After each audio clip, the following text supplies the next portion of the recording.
I'm Catherine Arndt, the Chief of the VLGA Connect Studio.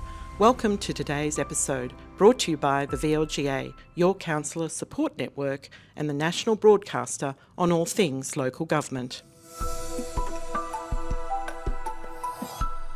Good evening to our Australian audience. Good morning to our audience in the UK, and welcome to another VLGA Connect LGiU Global Executive Panel. This evening on the topic of resetting relationships between levels of government. Before we get started, I would like to acknowledge on behalf of the VLGA and LGiU the traditional owners of the land on which we are joining you this evening and recognise their continuing connection to land, waters and community. We pay our respects to the traditional owners, their elders past, present and future, and to their cultures.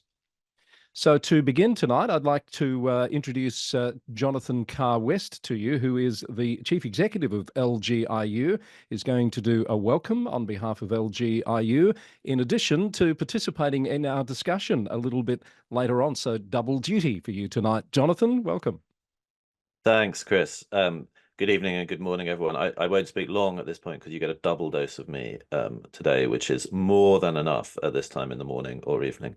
But I did just want to say welcome to everyone, especially welcome to those of you who are LGiU members, either in Australia or in the UK. It's great to see you all here. One of our great pleasures is running these events with VLGA because we think that local government across the world shares many challenges. There's all sorts of things that we have in common. And finding a space where we can come together to learn from each other, to share insights and ideas is really central to what we're about as an organization. Today, we're going to be talking about resetting the relationship between different levels of government. I'll say more about that later, but it's an obvious point that things work better when different levels of government collaborate and work together effectively. That's pretty clear, but what we see, and it's a great privilege at LGiU to work all around the world, is we see it doesn't always work. So today we're going to get into some of the hows, the whys, the wherefores, and the nitty-gritty of what we can do to make that function better on behalf of the communities we all serve. Great lineup of speakers, and me, but a great lineup of other speakers this evening. I'm really looking forward to hearing from them. So thank you, Chris. Really looking forward to the discussion. Thank you, Johnathan. Great lineup of speakers, including you. And now I'd like to introduce my co-host for this evening, the CEO of the VLGA, Catherine Arndt. Good evening, Catherine. Good evening, Chris, and good morning to those who are joining us from overseas. And I would like to echo Johnathan's sentiments. It's just terrific to be here again hosting another one of our Global Executive Live panel programs. We've been running this series now for almost 3 years. I think this is our third year. It came about during COVID, and it's presented a really important opportunity for local governments and other interested parties and stakeholders from around the world to come together and hear about the topics that are, the same for all of us, and the challenges and the opportunities that we're all grappling with. For those of you who don't know about the Victorian Local Governance Association, we support councils and councillors to deliver great outcomes for their local communities through high performance leadership and good governance. We're member-based. We really value the partnership we have with our members, and non-partisan. I think the topic's a really timely one. As Johnathan said, the resetting of relationships between levels of government. I did wonder and ponder whether we should have called it resettling relationships between levels of government. I was fortunate enough yesterday to present at a parliamentary inquiry into local government funding and services on behalf of the Victorian local government sector. And I think one of the key messages that came through in that presentation to the committee was that, local government is best placed to provide the services and hear the voices of their community. And local government's essential, and therefore any interventions or policy from state or federal governments or national governments, as the case might be in the UK, really needs to be done in consultation and in consideration of that important role local government has, before those changes or policies are implemented. It's a journey, and we should all be working together on that journey. And on that note, I'm really looking forward to hearing from our speakers tonight, and also hearing your questions in the audience. So back over to you, Chris. Thank you.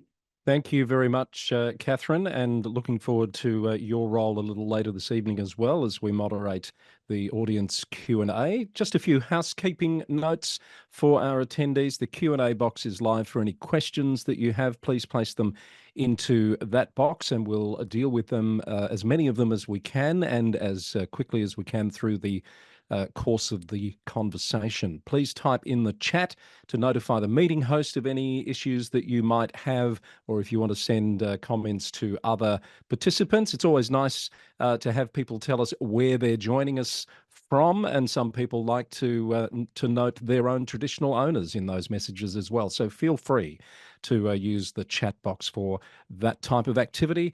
The session is being recorded and it will be made available in the coming days. We have a long list of registrations for this event, and what we do find is some people do that so that they can watch this back at their leisure, which is perfectly fine.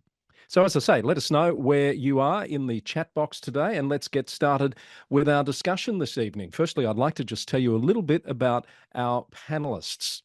First up, we have Sam Plum. Sam has over 30 years experience in local government and has been the chief executive at Westmorland and Furness since its inception a little while back. Sam was heavily involved in the local government reorganisation program in Cumbria, which saw the abolition of 7 councils and the establishment of 2 new unitary councils. Sam has led a range of place-shaping and transformational initiatives to deliver real and lasting change, and will share a lot of insights with us on working with other levels of government, and we'll tell you about the link between her town of Barrow and Australia through the AUKUS agreement. You probably didn't expect me to say that. Our second speaker this evening will be Cliff Eberly, who is described as a thoughtful and reflective people and culture leader who works across community organisations, business and government to help communities create a sense of place through community-led action. Cliff is Program Director of Resilient People and Places at the Centre for Policy Development, an independent, non-partisan public policy institute working to help communities create a sense of place through community-led action. Really looking forward to catching up with Cliff in just a little while. And we'll welcome back Dr. Johnathan Carr, who we've also heard from briefly this evening, Chief Executive of LGiU since February 2013, where he leads on all aspects of the think tank's policy, membership and influencing work. Johnathan has over 15 years experience and is regarded as a leading national expert on local government transformation, local democracy and public services. So there's our panel for this evening. And the other component, of course, to all of this is you, the audience, and your questions and your thoughts. So please, as I said, use the Q&A box and the chat box for your contributions. And we'll have an audience Q&A section once we hear from all of our panellists this evening. So settle in for the discussion. And Sam Plum, we'd like to start with you. Hello, Sam. Welcome to our global panel tonight. Hi, Chris, and hi to everybody who's watching, whether it's morning or evening. I'm still not quite used to the time difference. Indeed. We will give you a lot of leeway there, so don't worry too much about it. So what we'd like to do is obviously talk about the work that you've been doing there at Westmorland and Furness, not just within that unitary council, but through to other levels of government, particularly through the formation of that council. But what I do like our international guests to do at the outset, if you're able, is just paint a little bit of a picture of where you are and what it's like on the ground living and working in your council area at the moment. So Westmorland and Furness Council came into being last April, so we're just over 12 months old as a new unitary. So Cumbria is probably more familiar to people than Westmorland and Furness, and even more familiar to a lot of people will be the Lake District. So Cumbria is the home to the Lake District, also a huge slice of coast, and it spreads right into the North Pennines. Almost up to Hadrian's Wall and the Scottish border. So it's a big rural county in the northwest of England, and the unitary the unitarisation programme, which I will talk about a little bit more, separated the county of Cumbria into 2 new unitary councils. And Westmorland and Furness, which is the council that I now head up, has 3 main towns, which are Barrow, which is on the coast, looking over Morecambe Bay and the Irish Sea, Kendal, which is just on the outskirts of the Lake District National Park, and then Penrith, which is kind of gateway into the Pennines. It's a really big area, well, not on Australian scale probably, but for the UK it's a really big area.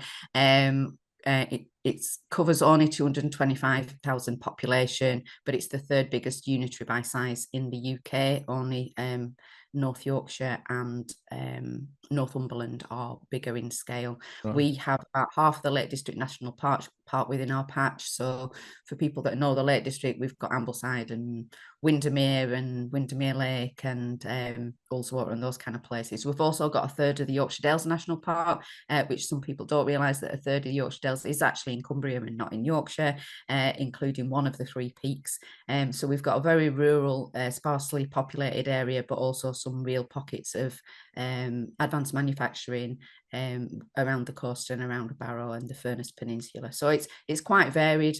Our main industries are tourism, because of the Lake District, agriculture, and advanced manufacturing and engineering. We, on top of our 225,000 population, we attract about 40 million visitor days into the Lake District every year, and need to deal and support with that community and that influx of people. It's a great place to, well, our council logo is that we want it to be a great place to live, work and thrive, but I'd argue that in lots of places it already is. And of course, you mentioned the advanced manufacturing, and we'll talk about the shipyards and the involvement in AUKUS in just a little bit. Perhaps this process of forming a unitary council, I've heard, there's been a bit of that happening in the UK. What was the catalyst there in your area for that to occur?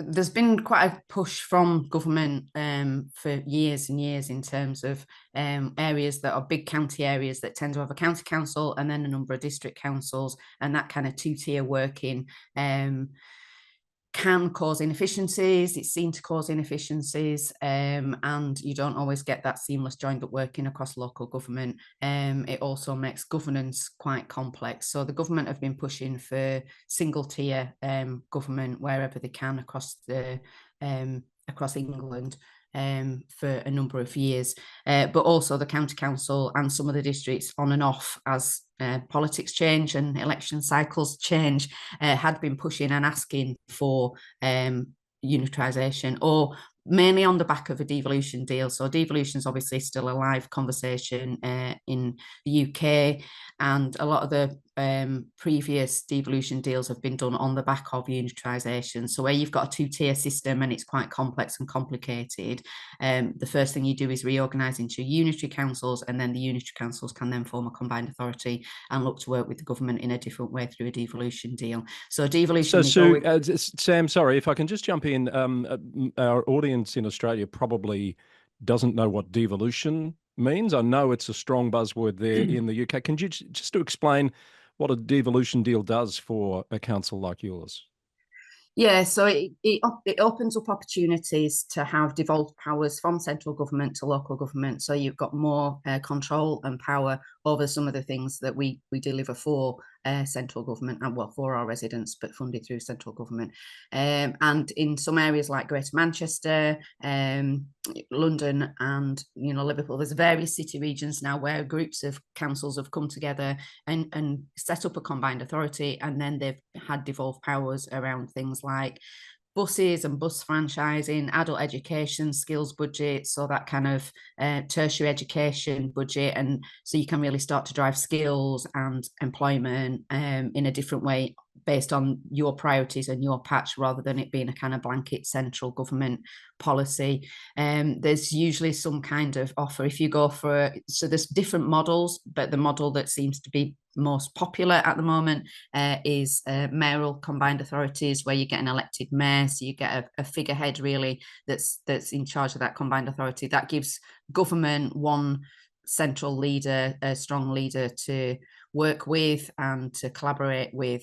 So it makes the system probably simpler because the number of players that are going to be involved, but it also that may then takes on quite a lot of responsibility in driving, policing, highways, those kind of issues really. But you can strengthen. So Greater Manchester have got devolved health budget to them, so it's different in different places. But yeah, it's really about taking some of that power control funding that's usually held in central government and driving it in your patch, which I think is probably more similar to how Australian government works anyway. But I'm not Yeah, not so much actually, but yeah. So more local control and I gather more funding from central government to be able to run those services more locally. Is that it in a nutshell? Yeah. Yeah. So tell us about the process of forming the Unitary Council and the work you had to do with other levels of government, with central government. What was the relationship like at the outset of that process? Yeah, so that it is a very legal process, so it needs primary legislation to set up a new council. So the government invited all the councils in Cumbria, which was a county council and 6 district councils, to propose how they would want to reorganise local government in Cumbria. And between us, we came up with 4 different models and put those through to government. Government chose one. So we got the invitation late 2020, where there was quite a few other things going on in the world at that time, but we just roll with it. And they made the decision in 2021 that we'd go with a split of Cumbria into 2 unitary councils. So it was splitting the county council in half, and then each area also amalgamated 3 district councils. So it was pulling 3 districts together and then separating the county council. We elected to shadow authority. So all the members for the new councils were elected in kind of shadow form because the sovereign councils were still running in 2022, and we went live on the 1st of April 2023. So it was about, from the decision to going live was less than 2 years, which is a huge amount of work actually, to keep all those councils running, keep all those councils working and delivering services for our residents, but at the same time completely design a new 2 new councils, and then move as seamlessly as possible all the services, all the people, all the systems, IT, assets and everything else from those 7 into 2. So it was a huge amount of work. I won't go into the process details because I'm still bearing the scars. So were you at one of those former councils before you took on the role? Yes. So I was chief exec at Barrow Borough Council, which was one of the 3 districts that was then amalgamated into Westmorland and Furness Council, and I secured the new chief exec job about 12 months before vesting day, in various forms. So I think creating the new council in itself was a huge undertaking, and most of the Sovereign Council work programme was really focusing on getting to day one, having 2 councils that stood up, were safe, were legal, were going to deliver everything that we needed to deliver. But actually then how we change them, how we take advantage of unitarisation, how we take advantage of delayering local government from 2 into 1. That's been the real process over the last 12 months, and that'll continue for many, many years. So, so for people that don't understand the kind of county district ways of working. So if you take services like waste collection from households, district councils are responsible for collecting the waste, but county councils are responsible for disposing of it. There's some real anomalies, like, so district councils tend to do the things that most people think that they pay their council tax for, so emptying the bins, leisure, collecting council tax, housing services, environmental health, public protection, those kinds of services. Whereas the county council, the big services in the county council are adult services, children's services, education, highways.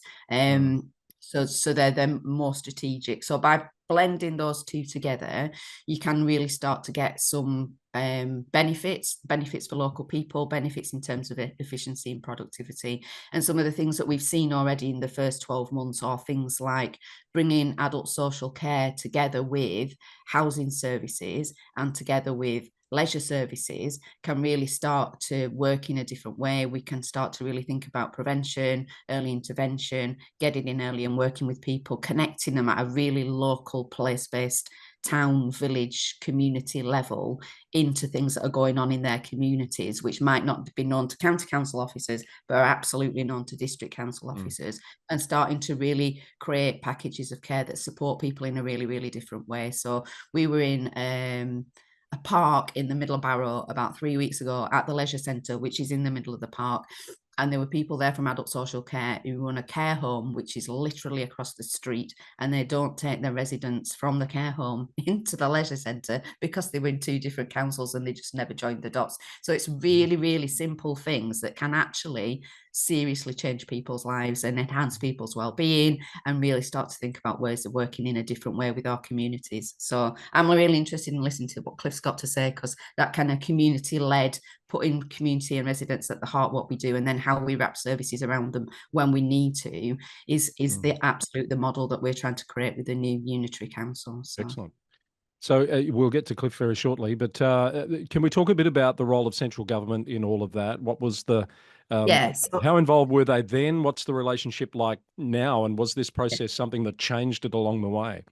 Yeah, so the Department of Housing, Levelling Up and Communities, DLUC as it's known, well, for now, who knows what it'll be called in a few months' time. Yeah.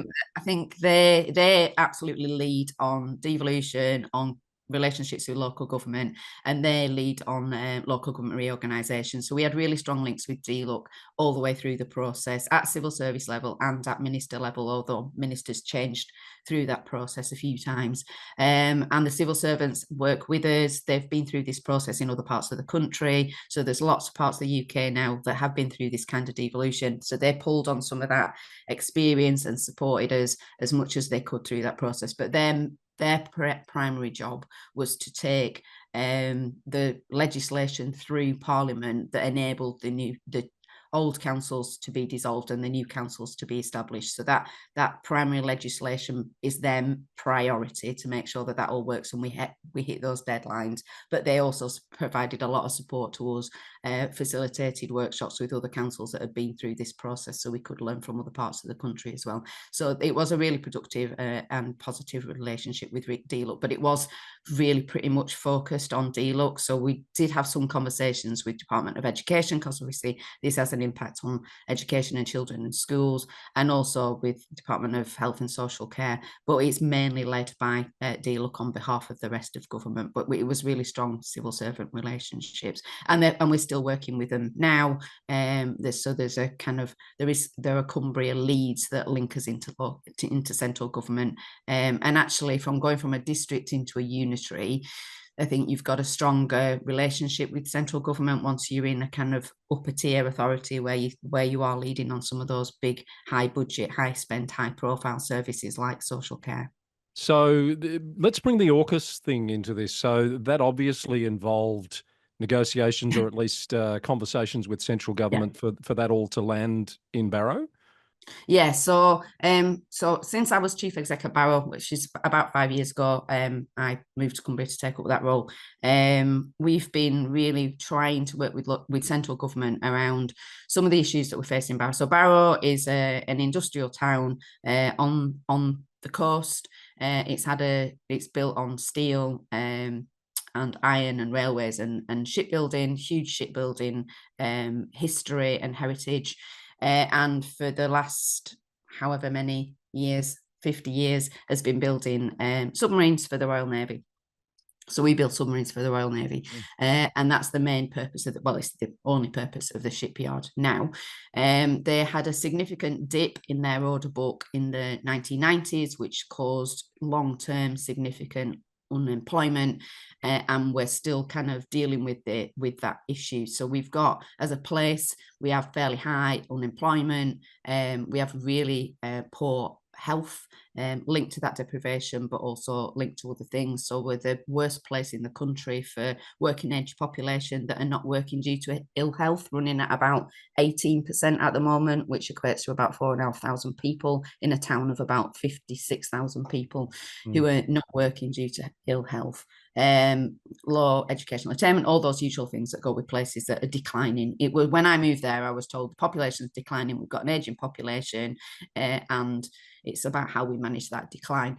But actually, the shipyard at that time was growing significantly. BAE Systems, who operate the shipyard, was growing significantly, but that wasn't rippling out into the town. And so there was a real disconnect between really good standard of living, really high wages within people that worked in the shipyard, and then a poor population in the town that weren't really connected to that. So we were trying to make an argument to government and working really closely with government around how can we change this? How can we shift the dial on some of these issues? And we've been really successful. So the government over the last probably 5-6 years have churned out quite a few regeneration programs like towns deals and levelling up funds and various other things. And Barrow was successful in securing some funding for some of those. So we'd already developed strong relationships with government. But I think what really shifted the dial was the signing of the AUKUS deal. So the signing of the AUKUS deal, which is the Australia, UK, US deal around defence and supporting defence. And part of that deal is to help Australia to build nuclear submarines for the Australian Navy, and BAE Systems are potentially going to be involved in that, but it's the 3 governments at the moment that are working on a government level in terms of how do we make that work. And BAE Systems, well, Barrow is the only place in the UK that builds nuclear submarines. It's the only place in the UK that's got the capacity and capability to build nuclear submarines for the UK and to support the skilling of Australia to build Australian nuclear submarines. So there's all of a sudden there was a huge spotlight put on Barrow and put on the UK, and on top of that, obviously, as we all know, there's been significant global conflict in the last 2 or 3 years, and that doesn't look like it's going to be resolved anytime soon. So government was really focused on defence and security, and AUKUS was enabling to think about that on a global footprint. So all of a sudden they were very, very interested in Barrow and very, very interested in BAE Systems, and wanted to work out how we make Barrow work as a place and how we think about the growth that's going to be needed and how we think about making sure that our local communities really benefit from that growth, because the town can grow, we can build lots of new houses, we can attract lots of people to move in and work in the shipyard and do what they need to do. But if that doesn't rub off on the local communities, if that doesn't impact on our communities that are living in poor health or can't access work or come out of school at 16 and don't have a future, then that's not right. So we managed to get the attention of Michael Gove, Secretary of State, who last July announced that Barrow was going to be the next Northern powerhouse town at a national conference, which kind of took us all by surprise a little bit because we weren't expecting him to say it. And on the back of that, we got a direct link into Simon Case, who's the Cabinet Secretary. So he's like the head of the civil service for the government.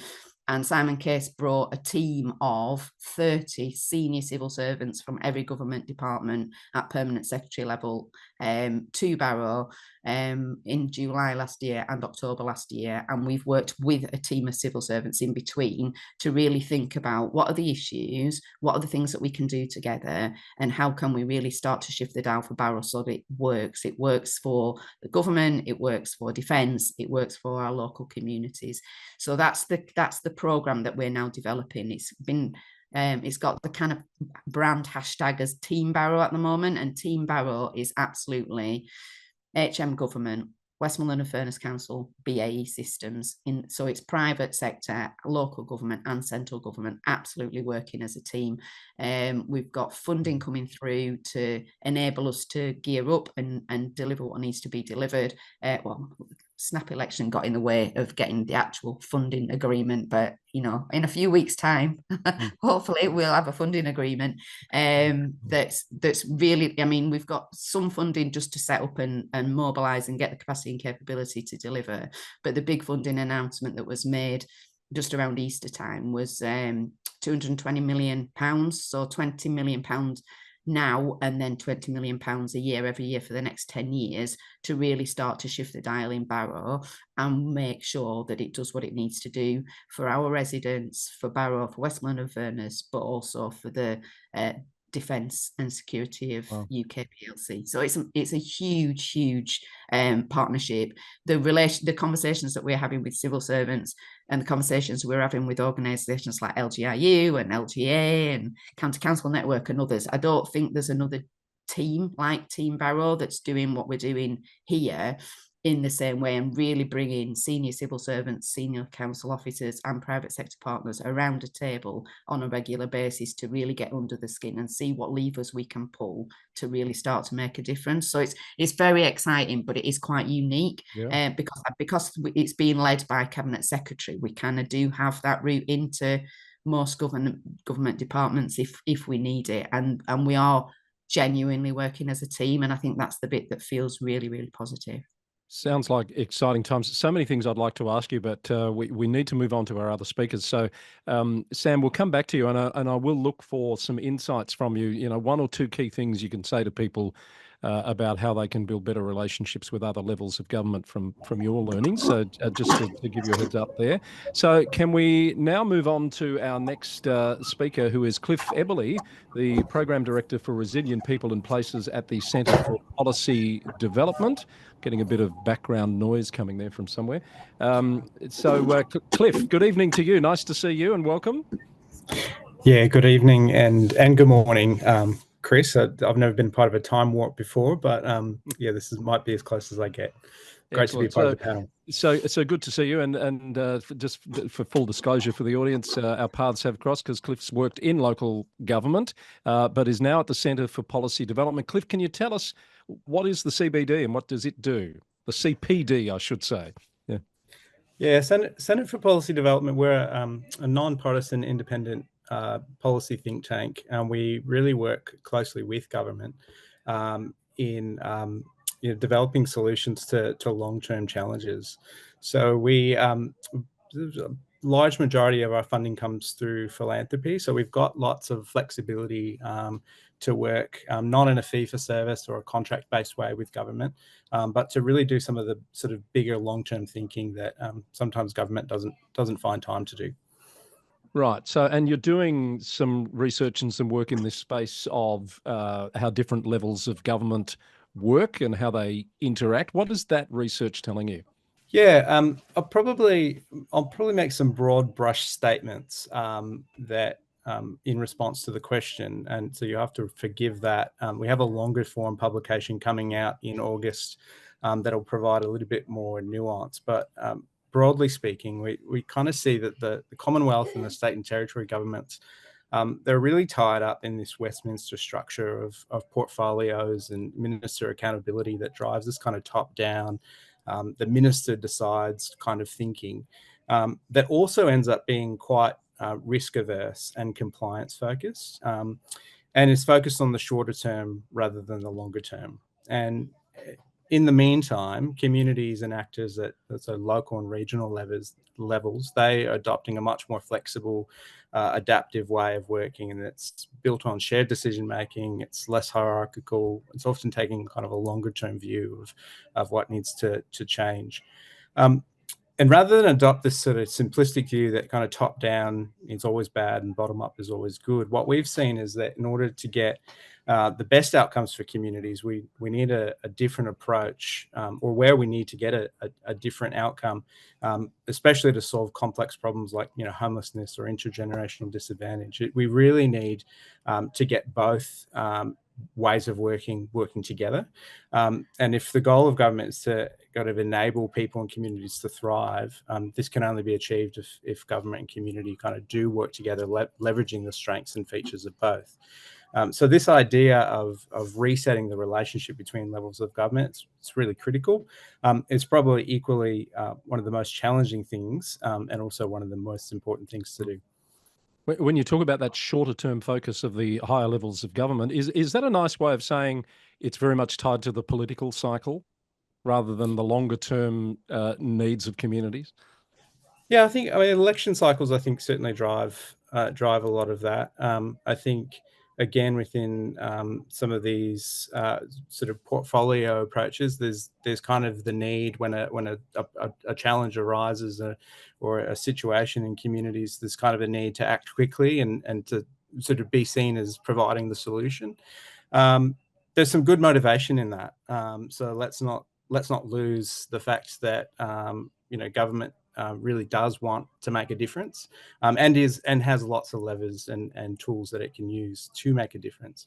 But some of these kind of more systemic challenges that we face, they need a different approach to take a longer sort of time horizon and time arc to solving it. So you're going to tell us about some successful community-led initiatives. I'm really keen to understand where local government sits in that, because local government sometimes can be its own worst enemy, because people get elected and they think they're there to make the decisions on the behalf of the community, and can be a bit threatened by bottom-up community-led initiatives, can't they? Yeah, so as you said before, I've spent time in local government. I've actually spent 17 years in local government, so I have a real appreciation for what it does.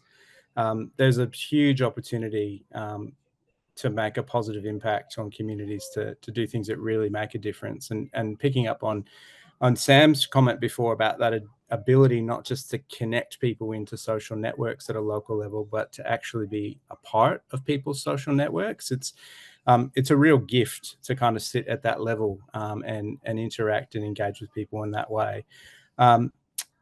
We often talk about, so 2 points probably. CPD did a national survey recently on the purpose of government, and local government was essentially held on equal standing with the state government as the level of government that best reflects the interests and needs of community. And so you see, through that, that point around that level of connection that people have with their local council.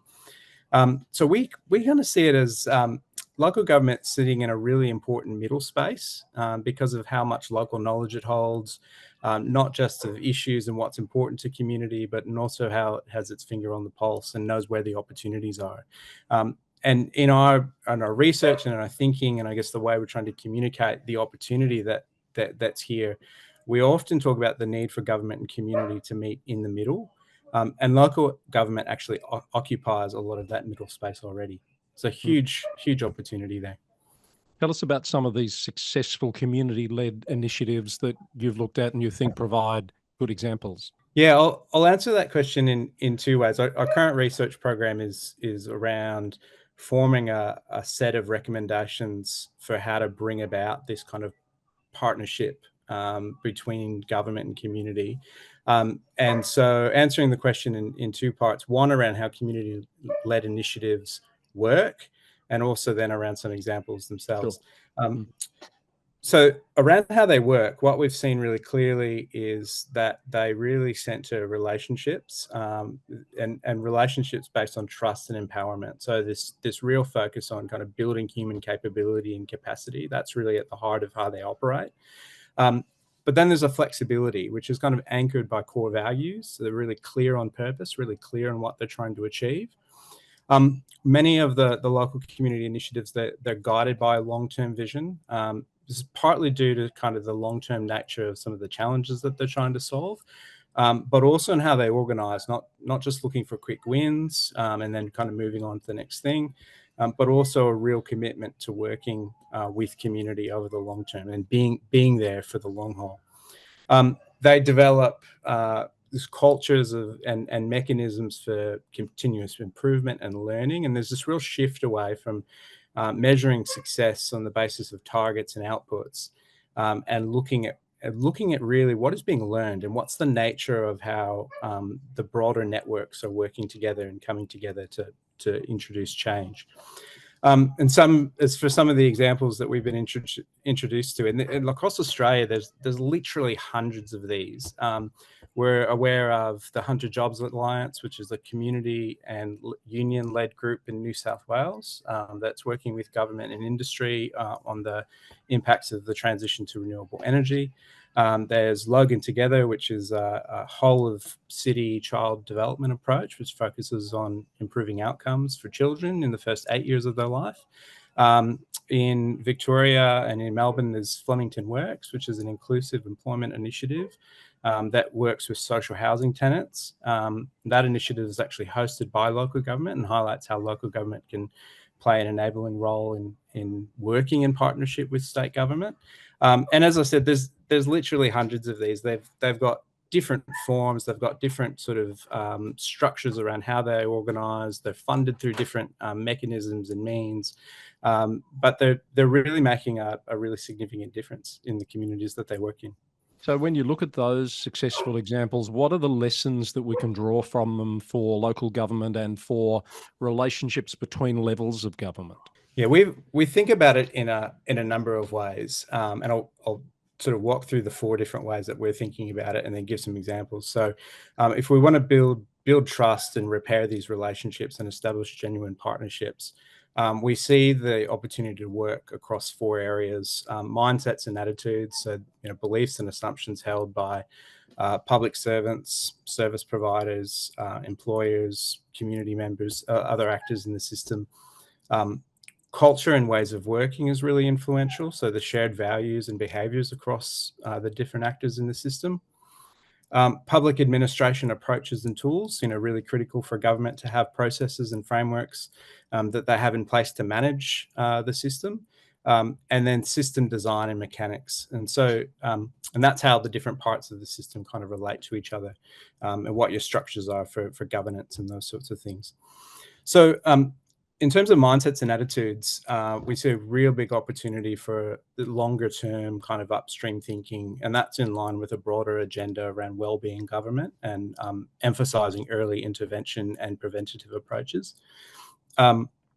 In the public administration tools and approaches, and this is kind of a taste of some of our thinking, so probably a great opportunity to test it with the audience in a way. Public administration tools and approaches, an opportunity there to update outcomes frameworks so that they emphasise outcomes that are determined with or by community or service providers in community. And including in that adopting developmental evaluation methodologies to support continuous improvement efforts and future service design. The culture and ways of working aspect really around shifting away from kind of command and control ways of management to trust and empowerment. And the system design and mechanics space, modifying governance structures so that shared decision-making and community voice feature heavily, and deliberative democracy elements like citizens' juries and participatory budgeting. And I guess, to wrap that section up, it's not just that we can kind of pick up 1 or 2 of these types of approaches. We see that as a real kind of holistic approach, and those things are interconnected. And what we'd love to see is those things are adopted across all levels of government and kind of a real kind of working together with community in that sense. So, Cliff, we need to move on to our last speaker, but I just want to ask you, those examples you've provided are from across Australia. Have you looked beyond Australia for more examples of these types of initiatives that work well in your work? Yeah, we are aware of an initiative in New Zealand called the Southern Initiative, and they've been a part of our early research and thinking. So they'll feature they will likely feature in some of what we write up about this. And they sit within the Auckland City Council and do some work in South Auckland, which is an area of Auckland that has some of these sort of longer term intergenerational disadvantage challenges. And then we've also come across, in the UK, we've come across the Wigan Deal, which is described as a social contract between council and the community. And probably our other panellists, might know more in depth about that as an example.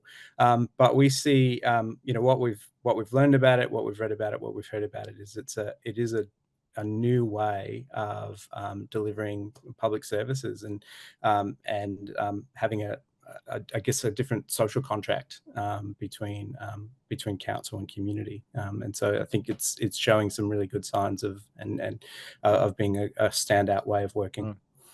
I see Sam nodding there, so I think you might be on the money. Thank you, Cliff. We'll come back to you for some takeaways before we finish. And before I bring our last speaker back in, I just want to remind the audience that we will move to audience Q&A very shortly, and we've got no questions lined up because everyone's just been completely ensconced with what's being absorbed, shall we say, with what's being told them. So have a think about some questions for our panel that we can put to them very, very shortly after we hear from Johnathan Carr, who's coming back with us now. Johnathan, the Chief Executive of LGiU.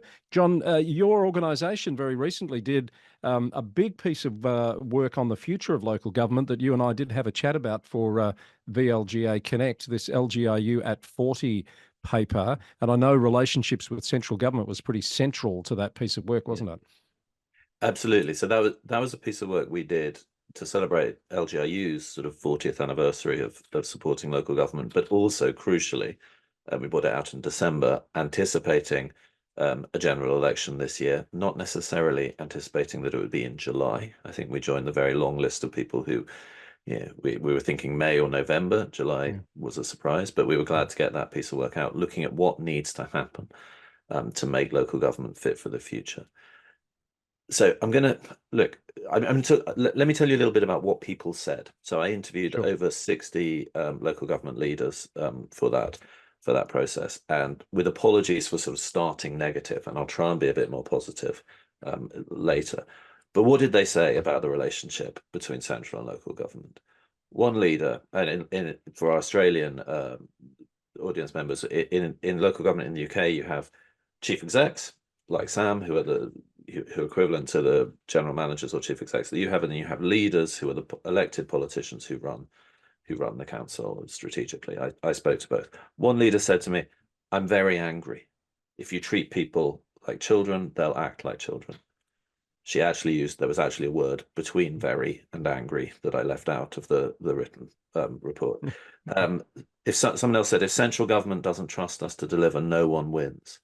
Another person said, "Central government sees local government as an agent to do their diktat." Someone else said, "The relationship between central and local isn't right and needs to shift. It feels very parent-child at the moment." Someone else said, "Central government has the wrong mindset. It's tiny things that all add up. They tell us how we should have meetings, how to conduct votes. It's everything. The mindset is entirely about control, where it should be about allowing us to make decisions and take the lead on things that are important locally." Another person said, "So many aspects of what we do are just completely shattered."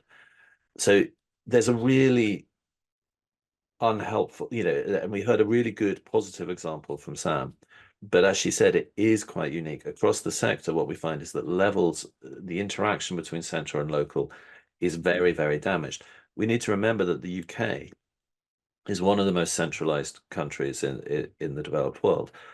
Only 2% of taxes in the UK are set locally. Nearly 80% of public spending is spent by central government, and that would be completely different in comparable economies in the US, in France, in Germany. You'd see at least double the amount of taxes raised locally. You'd see much more money spent by local government. So we have this very centralized system in which central government controls the purse string, hedges local government around with rules about what it can and can't do. Over the last few years, the last 8 years, we've had a series of one-year financial settlements, so we have no clarity about the funding. So it's become an increasingly difficult relationship.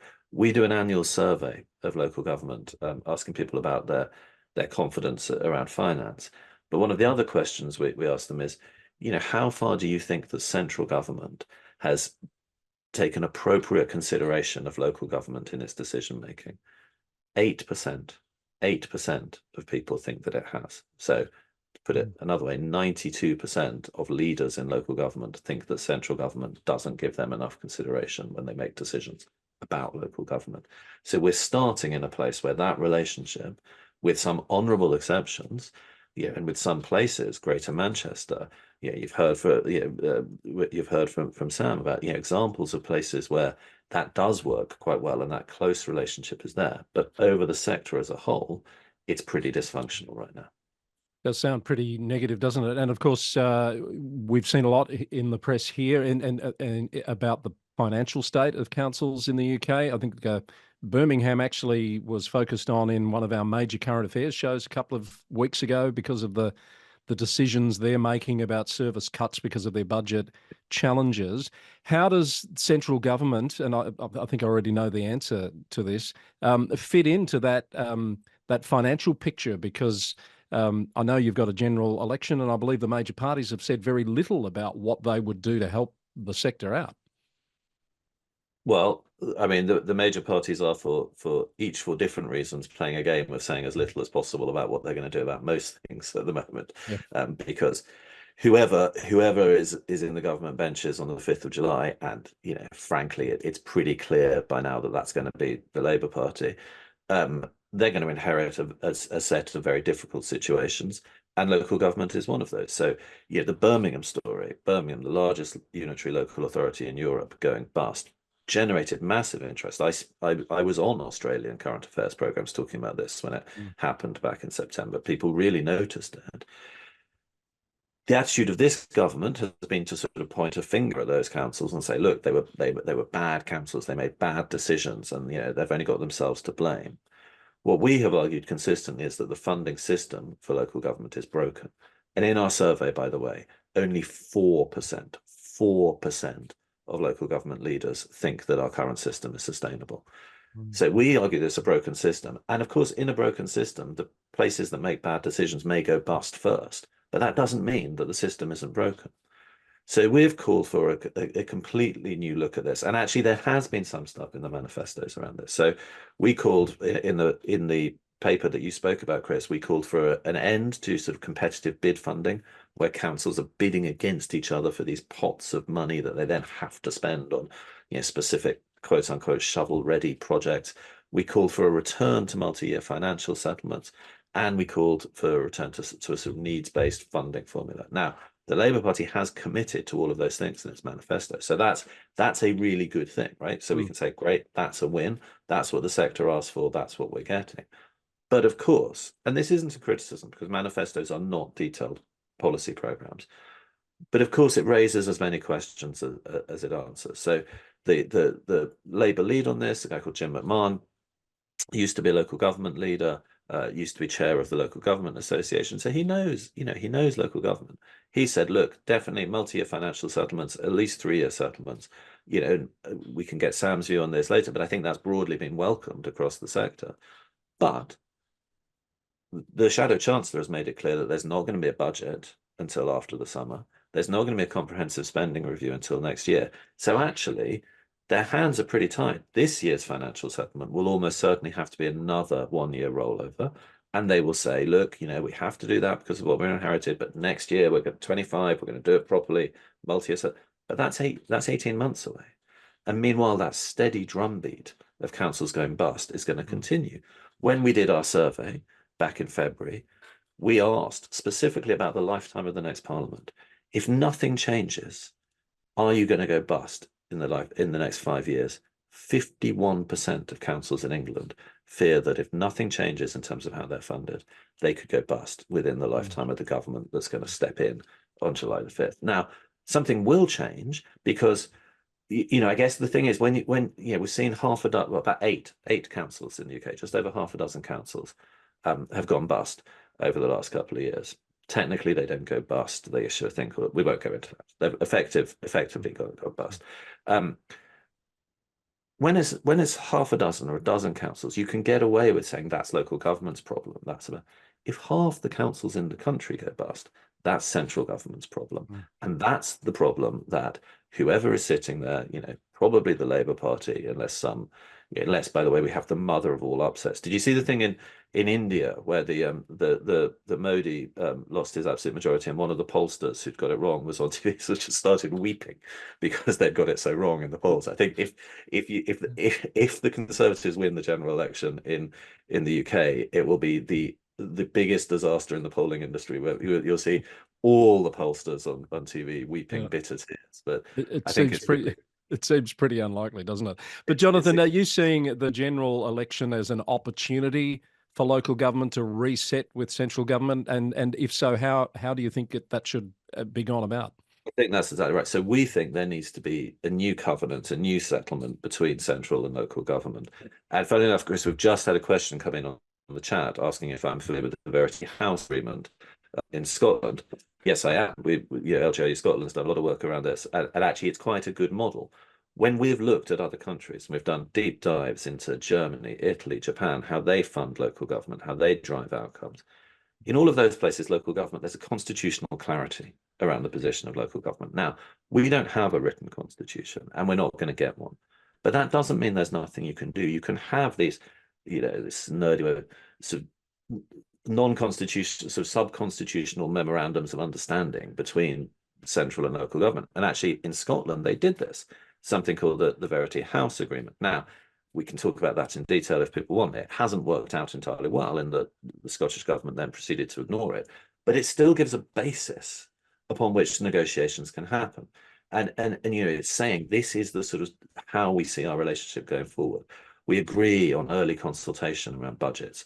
We agree on having, something like they have in Italy, a sort of standing forum where local government and central government comes together to hash out these things in advance of time. That takes some of the political sting out of it, creates a platform where you can actually have productive conversations. So exactly the sort of thing that Sam was talking about, where you have teams of civil servants working collaboratively with their local government counterparts, being strategic, being proactive. We need that systematized across the country, but we can only do that if you have parity of esteem, if you build subsidiarity into the workings of central government, if you have what we call embedded autonomy, which is giving local government freedom to act, but within a stable system that creates sort of predictability. And you can only do it, picking up on some of Cliff's points, if you have the appropriate degree of participation by local government in national decision making, but also participation of local people in local government decision making. Labour have said they want a council of the regions, bringing together some of the metro mayors. We think that should go further. It should include local government leaders, so that we have this platform in which central and local government can have a productive dialogue, rather than it being command and control and reactive. Trust in government has been an issue by the public for quite some time, Johnathan, and I know that's come through some of your survey work. What about the level of trust between the levels of government? Is that part of the problem that perhaps communities are picking up on?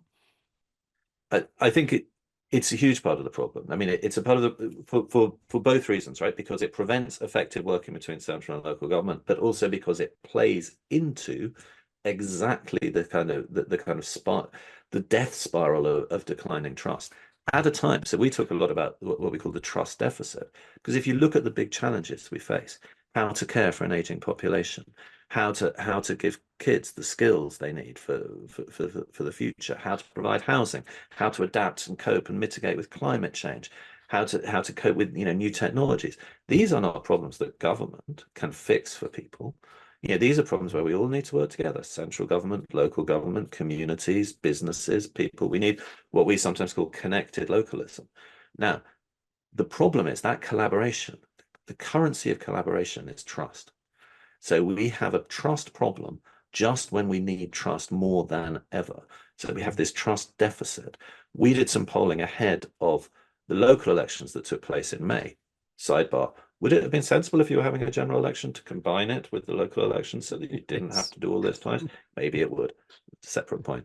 But one in which many of our members who are electoral administrators would want me to make, that, as they stand up to do it all again 2 months later. But look, we did some polling. Only 1 in 4 adults in England trusts central government act in the best interests of the community. 1 in 4. When we talk about local government, 40% of people trust local government and local councillors to act in the best interests of their community. Now, we can look at this different ways, right? Depending on which audience I talk to, I'd say this is great. We're a lot more trusted. And actually, local government officers say, it's good news, we're more trusted than central government. And I say, that's not really the bar we should be aiming at. Yeah. Still, 6 out of 10 people have a trust issue. But I think what it does mean, what it shows us, is that if we are going to rebuild trust in politics, we have to start from the local, because that's where we have the best position. It's not ideal, but it's the best place we have to start from.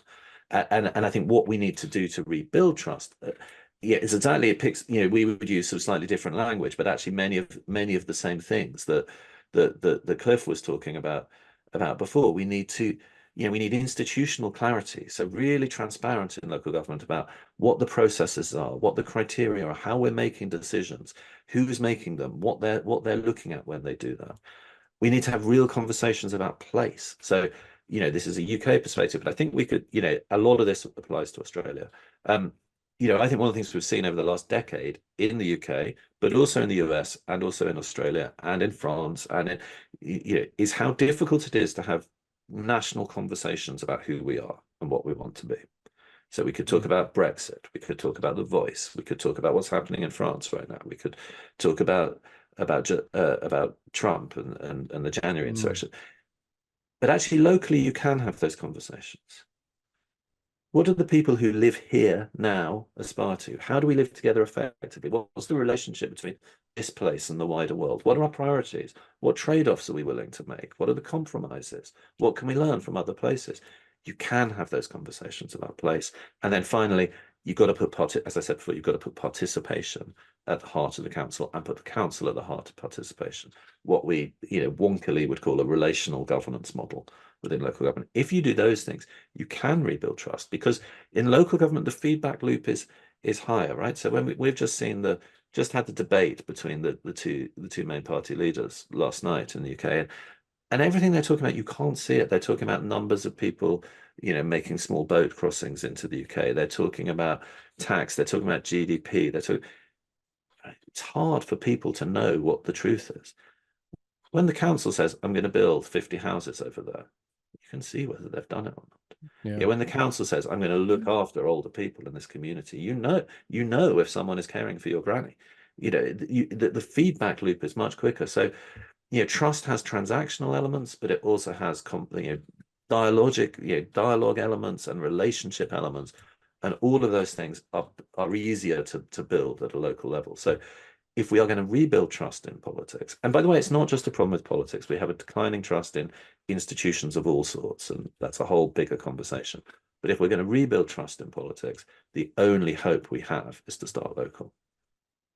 Really insightful as always. We could talk for a long time, Johnathan, but we need to stop there just for the moment and head to Q&A. And I'm going to bring in Catherine for this part of the session. Thanks, Chris. And before I go to the questions that are coming through, and thank you to those in the audience who are putting those in, I just want to say how much, Johnathan, what you said resonates. And certainly, as you indicated, things are not dissimilar here in Australia. And the issues that Cliff raised around, mindset and culture, and, which lends itself to trust as well. And those, those messages really came through in this parliamentary inquiry that I mentioned earlier. And it did strike me that some of the questions coming from the members of that committee, and no disrespect intended to them, were perhaps a little short-sighted in the role of local government being so close to the community, and that sense of placemaking and the importance of that level of government, local democracy, engaging with people in the community to inform not only local policy making, but also other levels of government. And some of the questions that were coming from the members were around, well, we should legislate, shouldn't we legislate very clearly that, councils should only do X, Y, and Z? What's this other stuff that they're getting into? And I pointed out to the committee that there is actually a requirement in the Local Government Act here in Victoria for participatory democracy, for deliberative engagement, for that very reason, that the community should actually inform what services they want their local council to deliver to them. And in Victoria, there's 79 municipal areas. There's going to be 79 very different communities with very different and diverse views, and it's important that they are heard, and it's important that they are engaged with. So everything that we've talked about, I think, really resonates. But I could talk about this forever, but I'll go to the questions. I think there are a couple here for you, Sam. One question around as a CEO, what were some of the challenges and barriers did you face when bringing together management structures and instilling that shared mission? Perhaps that sounds like a question from a CEO in the audience, maybe. Yeah, and it is a really good question. Obviously, one of the things about bringing together, so one of the early decisions we made was that for the senior leadership team, so myself, the other statutory officers, directors, assistant directors, we recruited into new posts, but we were really clear that we wanted to keep the local talent that we had within the 7 organisations that were existing in Cumbria, and so most of my directors, most of my assistant directors were kind of internal recruitments. We did have to go out externally for some posts, but most of them are internal recruitments. So the people that now make up my senior leadership team have experience, have corporate knowledge in one of the predecessor authorities. And that gives me a lot of strength, but it also brings in the cultures of the 4 existing previous councils. So that culture piece, and what Cliff was saying around mindsets and attitudes, culture, behaviours, values, all of those things are really, really important. So one of the things that we've been doing really strongly since day one is really thinking about and talking about and listening a lot to staff around what sort of organisation we want to be, what are our values, what are our behaviours, how do you behave on a Monday morning when you get that phone call from somebody who's not had something that they wanted, and how do you react to that? How do you react in your management teams? How do we really start to bring 4 teams together into one? So the kind of thing that went out on all our staff comms right from word go is together we are Westmorland and Furness. So together we are. That's absolutely threads through everything that we do. We're really clear about our values and behaviours. I and all the managers do regular staff briefings. We do staff surveys. We do everything that you'd expect, really. We had a big staff expo in Barrow in April to kind of celebrate our first birthday. And Barrow's not an easy place to get to in Cumbria for lots of different reasons. I have 3,500 staff, and we had 1,500 people actually made the effort to get to Barrow and take part in that staff expo. And then we've rolled that out through road shows so that people that couldn't come, like people that are in highways depots or care homes or whatever, that couldn't actually physically spend a day in Barrow, have still had the ability to have those conversations. So everything that we've done is really about creating that culture, checking in and just listening, really. So we do a lot of staff listening events, and we are doing the more formal organisational development type programs and culture type development programs, but it's just been from day one.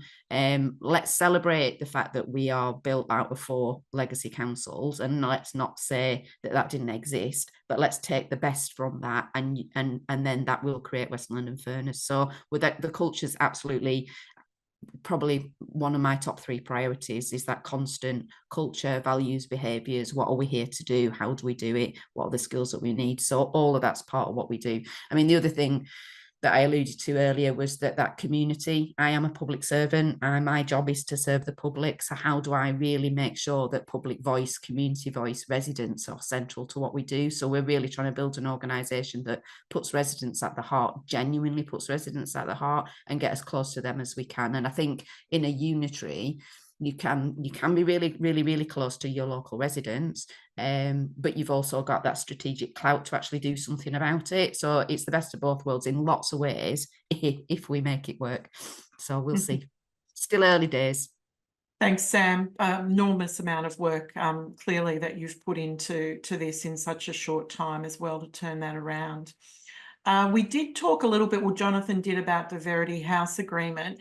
And if I could just make a comment, I mean, yes, absolutely, those structures can be in place, but there has to be that goodwill, that intent, that mindset to actually follow them through and live by the principles that they are outlined in there. In Victoria, again, we do have a Victorian state local government agreement that provides the mechanisms for that consultation to take place between local and state or central government. But unfortunately, whether it was COVID or what it might be, that agreement seems to be relatively inactive at the moment, and there's lots of decisions being made at that state government level that have impact for local government. At a national level, we did have the Council of Australian Governments, or COAG, where local government had a seat at the table, but that was disbanded under the previous government. a coalition of local governments has been re-established under the Labor government. Still early days, I think, to see how that's going and where that will end up. Other questions? I think we have another question for Sam in the Q&A. You've outlined the benefits of the unitary model. Do you feel there are any drawbacks? I'll admit that I'm a fan of unitary councils. I think working in two-tier systems is confusing for lots and lots of people. One example that just drives me crazy. So if you live in a county in England, the district council is responsible for car parking in car parks, and the county council is responsible for car parking in roads because they're the highways authority. And it's that crazy sometimes that we create these systems where local residents don't understand, and they spend a lot of time ringing different contact centres or getting on different websites and being told, oh, that's not this council, that's that council, and passing people between pillar and post. So I am an advocate of unitary, of single tier authorities. Although, having said single tier, we do work really closely with our town and parish councils. So there is a second layer of local government in unitary areas like Cumbria, where we've got really strong town and parish councils. But in terms of what are the, I suppose, so 12 months in, one of the things that we're seeing is we are actually starting to disconnect from some of that really local district stuff. You've got to work really, really hard at that, and it's got to be front and centre to how you want to work, and you've got to make conscious decisions to do it, because it's kind of easy to say, oh, well, we'll just suck it all up into one big council and we'll do it this way to everybody because it's easier. Economies of scale and all those kind of things come into it. It's easier to have one system of doing X rather than lots of different systems and lots of different ways of doing it. And that nuance that you need at a local level to really do some of the stuff that Cliff was talking about, it's easier to do in a smaller government footprint. Once you get into a unitary, especially a big rural unitary, it's easier to suck everything up. So we're working really, really hard to make sure that community focus, that local connection is absolutely front and centre to what we do. But we're having to work at it because when we're being pushed for, Johnathan, kind of like productivity plans and more efficiencies, which is just ludicrous, actually. It's easier to kind of go economies of scale, and that's not necessarily the right answer. And in terms of prevention, early intervention, getting alongside communities, having some kind of relationship with communities, so you're working together, that has to be done at a local level. So we are looking now in year 2 about how we strengthen that local connection and don't just chuck out the things that the districts were doing by default in a way. Cliff, a question for you in the Q&A. Could you give some more detail about the 4 elements, perhaps in the context of Flemington Works? How hard was it to establish the trust and get momentum? Yeah, that's a great question. And we certainly we put out an article at the beginning of the year that talks about those 4 elements. But I'll probably just touch on the trust component, because that's been a theme that's come up in this conversation and was a key feature of the conversation with Flemington Works. One of the questions we've been asking across all of our interviews is, what are some things that institutions and organizations can do to build trust? And certainly some of the things that have come through is, some of it's not rocket science. It's the need to actually listen to people and actually think about people, so that idea of people at the center.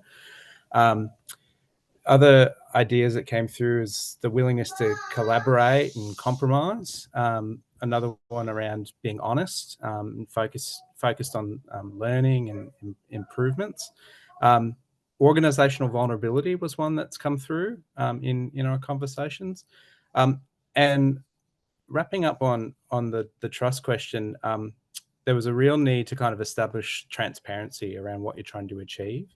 And I think that speaks to the shared vision and purpose. And perhaps one of my favorite responses around kind of what we can do to build trust, is that one of the local organizations talked about how important it is sometimes to break rules. And I think in the context of that, because I'm certainly not advocating for lots of rule breaking, but it was in the context of really being clear about what you're trying to achieve and putting and elevating that purpose.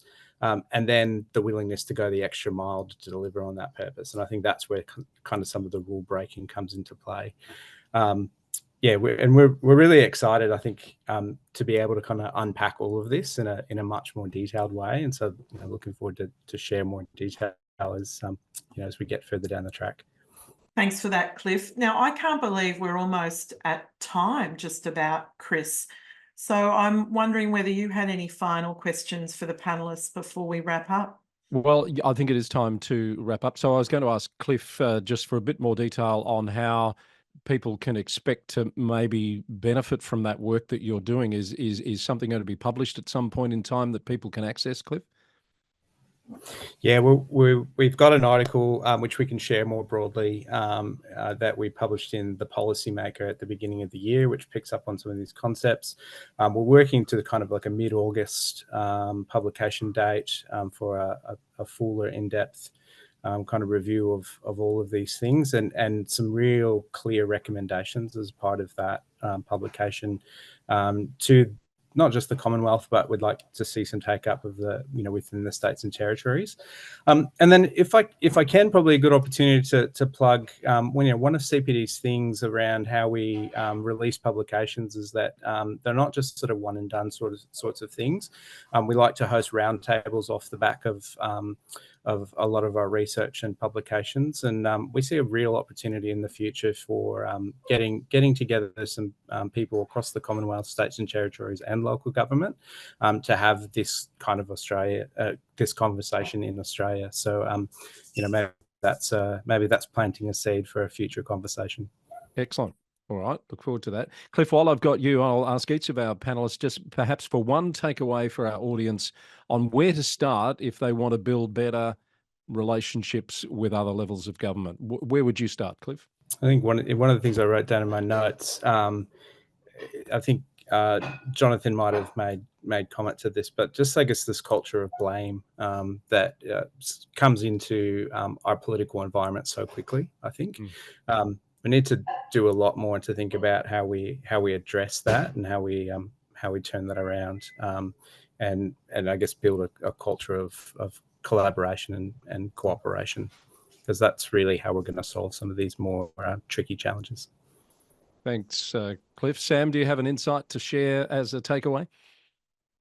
Yeah, I mean, I think a lot of the things that Johnathan shared in the research that they've done resonates really, really strongly. I could rant for the next half hour on revenue support grant if you wanted me to, but I won't because we'll all run out of time.